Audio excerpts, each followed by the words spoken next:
বিয়ের আগে কি প্রেম প্রীতির অফার টফার পাইছিলে কিছু? কি কোষ, ফেসবুক হোয়াটসঅ্যাপ মেসেঞ্জারে লাইন লেগে যাইতো না, তারপর কি করবো ব্লক করে দিতাম।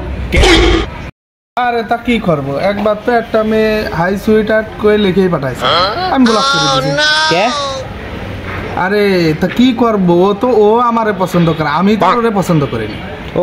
তোর কি অবস্থা, প্রস্তাব পাস না?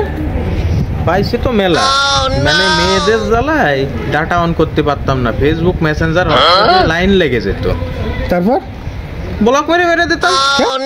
একবার তো একটা মেয়ে আমার হাই হ্যান্ডসাম লিখে মেসেজই পাঠাই দিল, তা ব্লক মেরে দিছি সাথে সাথে। আহা, প্রেম প্রীতি একটা বিশ্বাসের জায়গা, প্রথমে মিশে কথা দিয়ে শুরু করে, তাহলে আমার কি ভালোবাসবে? আমি কি হ্যান্ডসাম? ও তাহলে আমারটা চাইতেও খারাপ।